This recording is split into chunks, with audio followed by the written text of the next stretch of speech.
Photoshop install করার পর অনেকেরই সমস্যায় পড়তে হচ্ছে।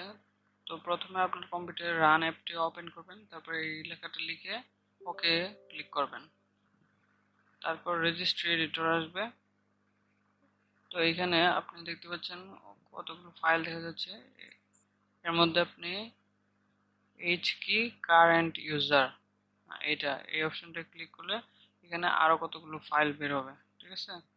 তো এখানে আপনি সফটওয়্যারে ক্লিক করবেন, তারপরে আরো কতগুলো ফাইল বের হবে। তারপর এখান থেকে আপনি অ্যাডোবিতে ক্লিক করতে হবে। অ্যাডোবিতে ক্লিক করার পর দেখতে পাচ্ছেন এখানে ফটোশপ দেখা যাচ্ছে, তারপর ফটোশপে ক্লিক করতে হবে। ফটোশপে ক্লিক করার পর এখানে 110 এখানে ডাবল ক্লিক করবেন। তারপরে দেখবেন ডান পাশে অনেকগুলো অপশন আসছে। এখানে খালি জায়গায় মাউসের ডান বাটনে ক্লিক করলে এই অপশনগুলো দেখতে পাবেন। এখান থেকে ডি ওয়ার্ড 32 বিট এখানে ক্লিক করলে নিউ ভ্যালু এই অপশনটা আসবে। তারপর আপনি এখানে লিখবেন ওভাররাইড, ওভার হাতে দিবেন। ওভাররাইড লেখার পর কোনো যেভাবে লিখছি এভাবে লিখতে হবে, কোনো বড় হাতে ছোট হাতের অক্ষর ভুল করা যাবে না, ঠিক আছে। ওভার হাতে দিবেন, তারপরে রাইট পর্যন্ত ছোট হাতে দেবে, তারপরে পি ফিজিক্যাল পি বড় হাতে থাকবে, তারপরে মেমোরির এম বড় হাতে থাকবে, তারপরে এমবি দুইটাই বড় হাতে থাকবে। এম বড় হাতের বিও বড় হাতের, ঠিক আছে। তো ফুল লেখাটা হচ্ছে ওভাররাইট ফিজিক্যাল মেমোরি এমবি, এটা লিখবেন। তারপরে ইন্টার দিয়ে দিবেন। ইন্টার দিলে এটা ওকে হয়ে যাবে, ঠিক আছে। তো লেখাটা হচ্ছে ওভাররাইট ফিজিক্যাল মেমোরি এমবি।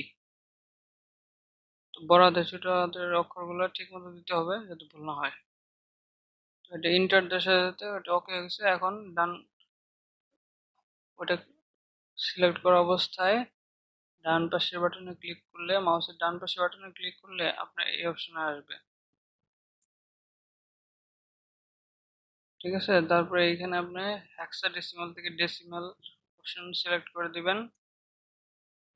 তারপরে এখানে আমার যেহেতু এটা 4 জিবি র্যামের ল্যাপটপ, এর জন্য আমি 4000 দিচ্ছি। যদি আপনার 8 জিবি র্যাম হয়ে থাকে তাহলে আপনি 8000 দিবেন।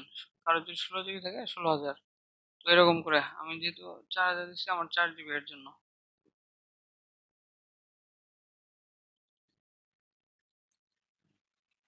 তো এখন ফটোশপ অ্যাপে ঢোকার পর দেখি ঠিক মতো কাজ করছে কিনা অ্যাপটি।